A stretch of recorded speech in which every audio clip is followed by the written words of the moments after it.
What? What? What the hell is this? Harumph. I didn't get a harumph out of that guy. Give the governor harumph. Harumph! You watch your ass. I see you shiver with anticipation. Let the show begin. Hey everybody, this is David Heretic coming at you with another edition of Reactions, Reviews, and Rants. And tonight, okay, making their debut on the channel tonight, we have Rage of Light. Yes, indeed. How about that? Rage of Light making their debut on the channel. Before we go any further, for those of you who are feeling inclined to doing all of the clicks and the likes and the bibbidi-bobbidi-bob, do me a favor. Before you do all that stuff, please watch the whole video first, okay? Give me a chance to actually earn those clicks and likes. Now, after the video's done, if you still feel like doing all those clicks and likes, then by all means, feel free to click away. This comes as a request from Animal Soul, and Animal Soul want to see me react to the song by Rage of Light called Opaque. Now, have I heard the song before? No, I have not. To the best of my knowledge, this does not resonate with me in any way, shape, or form. However, there's always a possibility I may have heard the song in passing and I just don't realize it. So as always, if I start listening to the song and I suddenly go, wait a minute, hang on a second, I recognize this song, I'll let you know. That's the truth. You know me, I'm gonna be honest with you guys. This was posted by Rage of Light. Okay, surprise, surprise. And the video has 32,000 views. It'll get you there. Other than that, there's really nothing else left to say. Link to the original video will be down below in the video description for your viewing pleasure at your leisure. Let's get started. What do you say? Are you ready? Are you ready? Because here we go. All right, here we go. Rage of Light, Opaque, official video. Wah. Damn it. Yeah, buddy, there we go. There's that word, official, coming off of their official page. So, yeah, there it is. Look, you already know what I'm going to say, so I'm not going to say it. All I'm going to say is this. We're just got to wait and see what happens and hope for the best.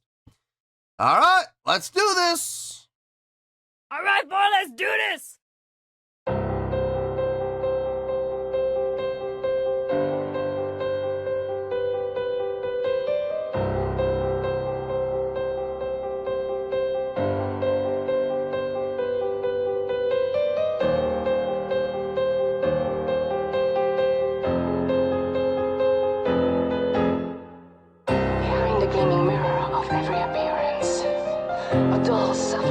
Concealed in the dark.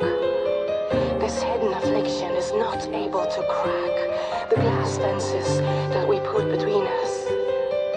Few people are able to see the distorting face of our misery. The smooth surface only returns the projection of others' expectations in one direction. Everywhere these reflected shadows are posted, pictures revealing only our own anxiety. Displaying in an infinite gallery the enticing portraits of these defined masks. In the sad simulacrum, no drink can pierce the thickness of our one-way glass. The slightest seed of hope is consumed without delay by the meanders of life before getting digested. Time reigns supreme on these formatted subjects who advance in rhythm with it taking seconds. An interval must be short to allow to expose a part of our needs to the world. We have tried so hard to make deafening a silence which may seem obvious to some, but those who are in the same situation hear nothing, obsessed with these obscure reflections. Still, one clear images must shudder, suddenly revealing the miserable fears. Bound, paralyzed, in a minute cry by help, the glassy eyes, forever frozen. Changing it up. Interesting. Interesting change up.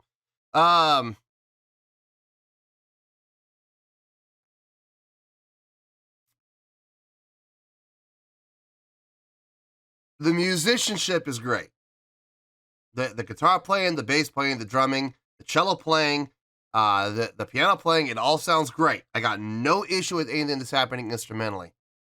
Vocally, I don't have any issue with what she's doing. This is an intro, and she's doing like a spoken word intro using a vocal effect. Again, I got no problem with that.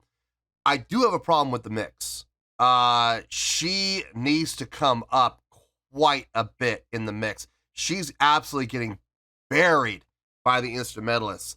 And ultimately, that comes down to the engineer. Whoever's engineering this, whoever's mixing this, they need to seriously check those levels on those vocals, because look, I don't really pay attention to lyrics anyway, but at the same time, when levels are off, it upsets me. It really annoys me, especially when these engineers have the audacity to ask for, or not even ask, demand $300, $400, $500 an hour. You know, okay, fine, we'll pay you that, but you better be worth it. And I'm gonna be honest with you, I wouldn't pay $50 an hour for what I'm hearing right now. Not honestly. I mean, that is such an amateur mistake to have the vocals down that low in the mix and literally having all the instrumentalists bury them. That's amateur hour, man. Absolute amateur hour. And I'll bet you anything, this engineer probably is getting paid somewhere between $300 to $500 an hour. I know high school kids that could do a better job, in all honesty. That's pathetic. That's pathetic. How dare he charge that much for this product? And again, I'm not blaming the band. The musicianship sounds fine. I'm not even blaming the singer. Whatever I can't understand a word she's saying, but whatever she's saying and whatever she's putting out sounds fine. It fits the message and the feel and the direction of the song. I'm not blaming any of them. I'm putting the blame completely on the engineering. This is terrible. Absolutely terrible.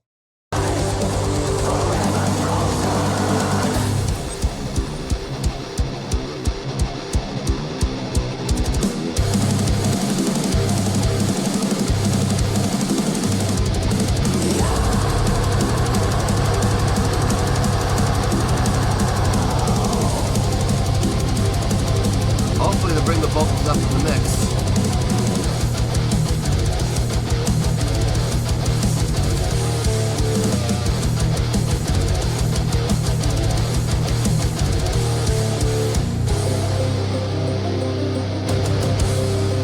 Ooh, I like that. I like that.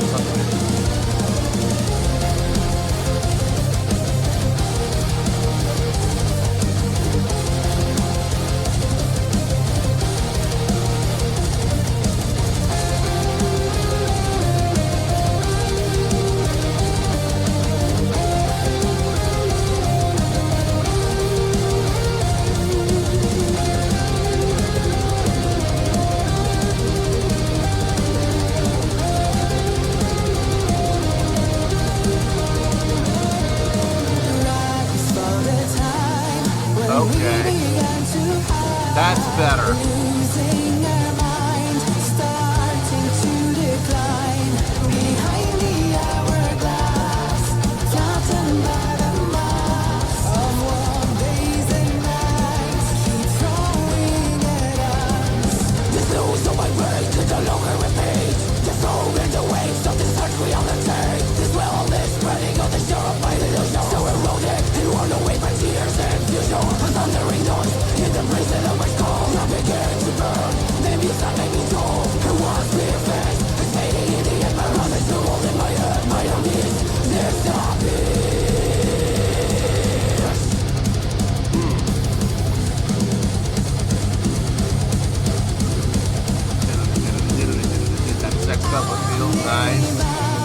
Going into that 6/8 feel there, that was nice. That was nice. I like that. Actually, not 6/8. That was like 12/8. I'm sorry. My apologies. Okay, vocals are now being properly mixed. Thank you. That sounds way better. Now, why wasn't it mixed like that from the beginning? That's what I'm not understanding. There must have been a reason for it, right? There must have been, because they intentionally poorly mixed the vocals in the intro. And they did that on purpose because now it sounds just fine. Vocals are perfectly mixed. So why? Why have the vocals so poorly mixed to the point where you can barely hear her? Why? Over the music. I just don't, I don't get that. Doesn't make any sense to me at all. A lot of play with feel once the song is kicked in. Double time, straight time, liked both. Going to that 12/8 feel based off the straight time feels nice. I like that. No, I'm digging everything I'm hearing. I love her vocals. Her clean vocal sounds really nice. Her grit and growl vocal, though, that's what's doing it for me. I mean, I love her clean vocals. I do. Don't get me wrong. I think they're great. But her grit and growl vocal, she's doing something that not too many female grit and growl vocalists can do. She's not getting super pinchy. She's keeping it open throat, and she's getting some really nice body and some really nice depth to that vocal. And I'm really digging it. It sounds full. It sounds big. It doesn't sound pinched and thin or tinny. It sounds strong and it sounds powerful. I like it. I really like it. Let's keep going here.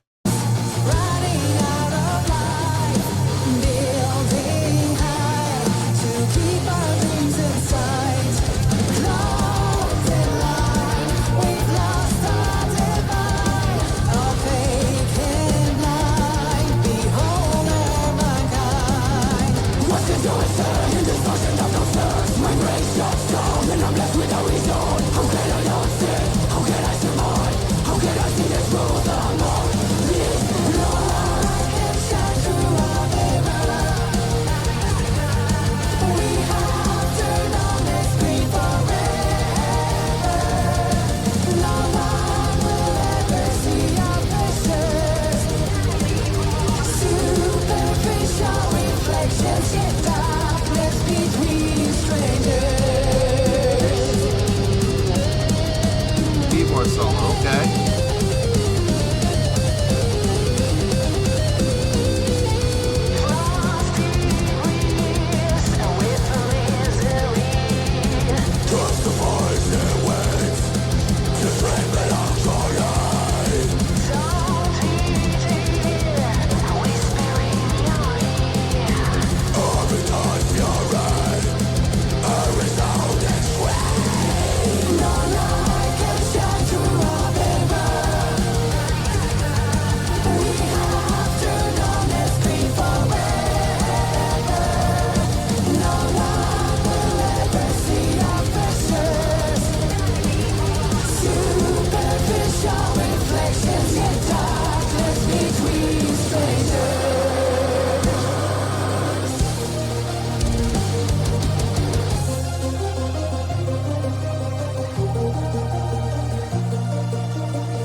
Huh. Don't you feel you might need the dark? Why? Why would you bring it down? I mean, to break up monotony, I guess, to keep the song from going too far in one direction, I guess. But there's other ways you could do it. But we've decided to decelerando down to about where we started at the beginning now. And we're going into this softer approach now. An interlude? Maybe? Possibly? Huh. Interesting. Well, we'll see how it goes. I don't get it, but maybe I'll get it as we listen. Maybe I'll understand why we did this. Let's keep going here. Let's see where this goes.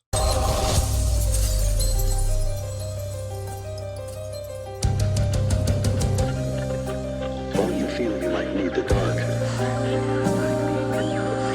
Don't you think the light is burning out?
guess we're gonna have credits now. Interesting ending. A very sudden, abrupt cutoff ending. 1 and 2 and 3 and 4 and 1 and 2 and 3 and 4. It works. It works, especially with how we came back to the intro to finish the song, finishing how we started, which I always am a big advocate of. Giving it that sudden ending. I'll be honest with you. I was thinking about it. I was like, what if they had faded it? What if they had hit do and hit that last note? Maybe even with a decelerando or a retardando. You know, down, and just let it naturally fade. I was like, well, what if they did that? And it would sound good, but I don't think it'd be as effective. I think the way they ended it was just the way it needed to end. I guess we'll do the credits. Why not? Why not?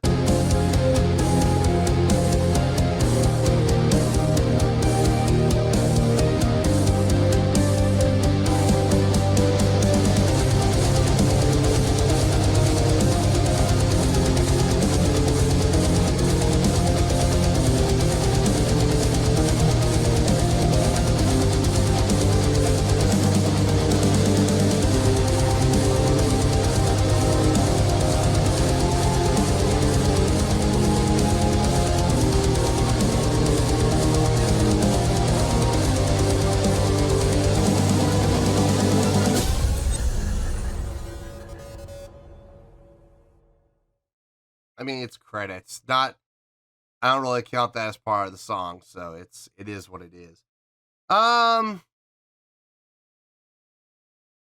Interesting tune. Interesting tune.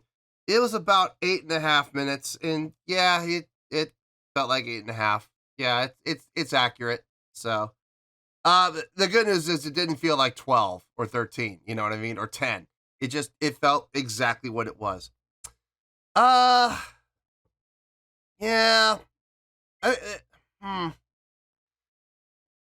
I need to think about this one a little bit. I do. I need to really kind of put everything into perspective. So give me some time here. Let me get my thoughts together. I'll see you in the review, and we'll talk about it.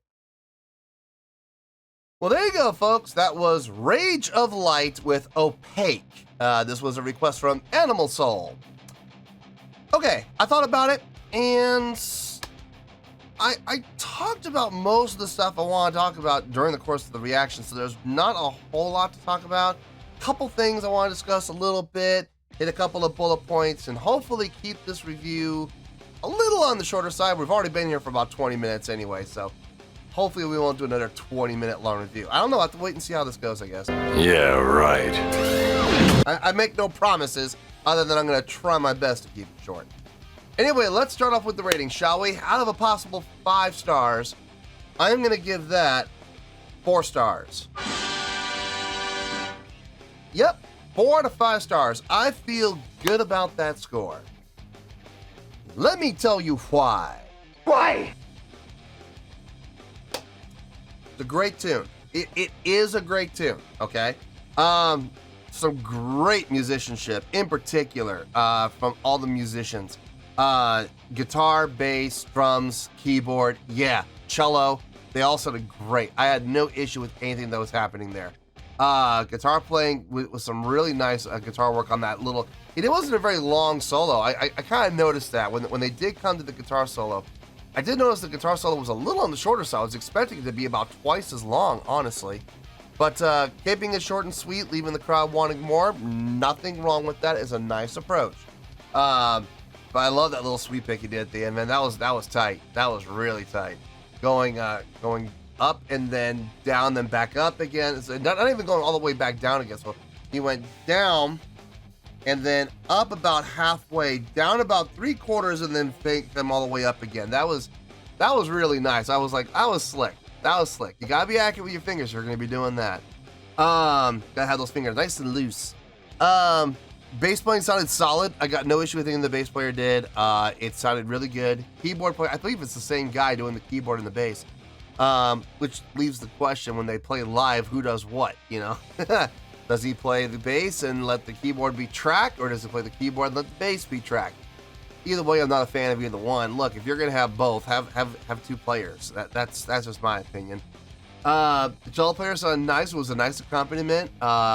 Definitely stood out more in the softer areas like the intro, the interlude. She definitely was more prominent in those two places. You could hear her in the harder rocking spots. You just had to look a little bit for her, but she was still there. The drumming was tight, man. Absolutely tight. Great drumming. Absolutely love the drumming. The double kick in particular, really, really nicely done. Very even, very smooth. Got no problem with it at all.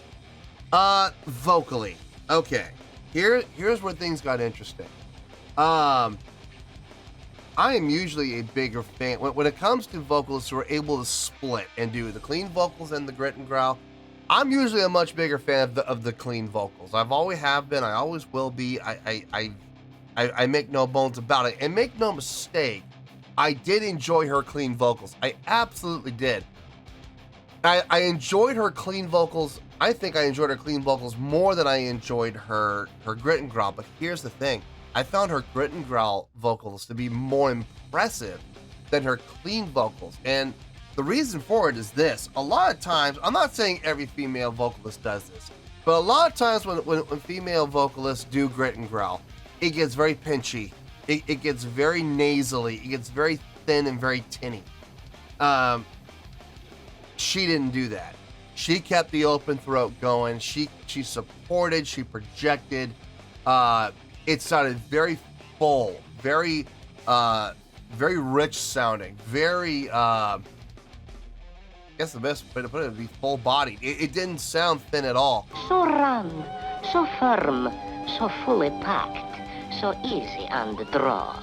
It sounded absolutely great. I loved everything about her grit and growl, and I'm just thinking to myself, I like her clean vocals more, but I was more impressed with her grit and growl vocal. I thought that was a very interesting paradigm. Let's see, what else? Oh, the intro. Yeah, that intro, man. God dang it. I was contemplating fives. I was. But here's the thing, that intro, the mix in the intro, good Lord have mercy. And I don't understand it. I don't understand it because when the song actually kicked in, the vocals were perfectly mixed. And they were perfectly mixed from the time the song kicked in all the way through the end. I never heard a dip in the vocal volume at all, unless it was appropriate, you know? But it was perfectly mixed from the time that the song actually kicked in all the way through the end. So why in the intro did they have the mix with the vocals getting absolutely buried? I don't get it. I don't understand that. And I don't blame the band. I do not blame the band for that. That is an engineer's decision, or maybe that's the producer's decision. That's the problem I have with producers, man. Here's my issue with producers. They didn't write the songs. Like, okay, I don't know how many of you have ever watched the Buddy Holly story, that movie with Gary Busey playing Buddy Holly.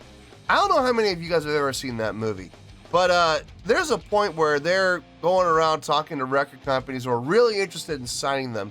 And he was sitting down and they were discussing their contract possibilities and what they're going to do. And the record exec was like, we're going to get you the best producers in the industry to work with you. And Buddy Holly just looks at his bandmates and goes, well, here we go again.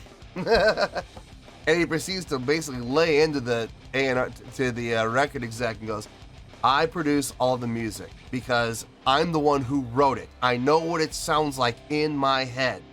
And nobody is going to be able to make it sound the way that it sounds in my head but me. And he made his point. And this is back in the day when, you know, record executives were a lot more lenient and a lot more. It wasn't so much. I mean, it's always been business, but it wasn't purely business. You know what I mean? So they had the guy was like, listen, buddy, why don't you stay with us and write some records and record some records with us your way. You produce it. I thought that was brilliant. I thought that was really, really smart. And I believe, I'm not mistaken, I believe it's also historically accurate. And I've always kind of wondered what producers think they're doing, you know, because you have these artists, you have these musicians who write these songs, and they have this idea of their song in their head, and it sounds amazing.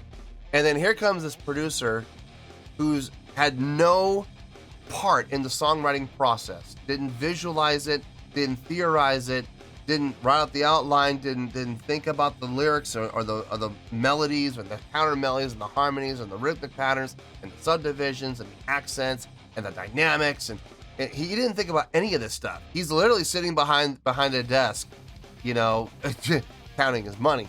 You know, the money he's going to invest, obviously, but I don't understand why producers feel the need to step in and put their own creative touches on something that, in the minds of the songwriters' heads, already sounds great. You know, I've never understood that. Now, granted, there are some producers. First one to come to mind is Rick Rubin. There are some producers who do have great interpretational skills. The songwriters are explaining to the producers what they want to get out of the song, and these producers, some of these producers, have the ability to listen to what the songwriters are saying, internalize it, and go, "Oh, you're looking for this," and then they make it happen. And then the songwriter goes, "Yeah, that's exactly what we're looking for," and the producer goes, "Great, we're gonna roll with it." Yeah, it's rare. It's rare, man. They are a rare breed. Usually it's the record producer saying, "I don't like that. We're going to change it to this." And unfortunately, under the terms of the record agreement and the record contract that the band signed, they have zero say over it. The producer has final say over everything. And it's like, and as a result, we end up with some pretty horrific albums, unfortunately. That could have been really nice if the producers just hadn't mucked it up. So, was this an engineering decision? Ultimately, it was, but I mean, the engineer could have been told what to do by the producer. So, I'm not 100% sure who to blame here. Is it the producer's fault? Is it the engineer's fault? If it's the engineer's fault and the producer didn't have anything to do with it, and this is 100% the engineer, shame on that engineer. Dear Lord, how did you not catch that? That's amateur hour. At the same time, now if it's the producer telling the engineer, bring the vocals down, the engineer might be going, "Well, it's not going to be very well mixed," and the producer might be going, "Too bad, that's how I want it." Well, then it's on to the producer. And unfortunately, since the producer is footing the bill, well, they do get final say, don't they? So yeah, that intro just did not sit well with me when it came to the mix. I was kind of put off by it. I was thinking about 5 stars. I was, but that intro, man, no, I just can't stomach it. I'm sorry. So it is getting 4 stars though. 4 stars still, it's up there, man. It's definitely up there. Somewhere in the really goods to greats. I'll let you guys figure it out on your own, what you think, okay? But yeah, 4 out of 5 stars. I feel good about that score, and that is where we're gonna stay. So, 4 out of 5 stars, final score, I have spoken. Well, that's going to do it for this edition of Reactions, Reviews, and Rants. Hope you all enjoyed the show. Hopefully I was able to entertain you. If I was able to put a smile on your face and brighten your day, I did my job, and I'm so glad I could do it. If you guys feel like joining the fan base, go ahead and click on that button down there. If you guys want to like the video, go ahead and like the video. If you guys want to ring the bell, go ahead and ring the bell. It honestly doesn't make any difference at all to me, but if you guys feel like doing these things, well then, by all means, feel free to do so. Well, that's going to do it for tonight, folks. Thank you very much for watching, and as always, this is David Heretic signing off, reminding you to stay fabulous and support each other. Later. Peace.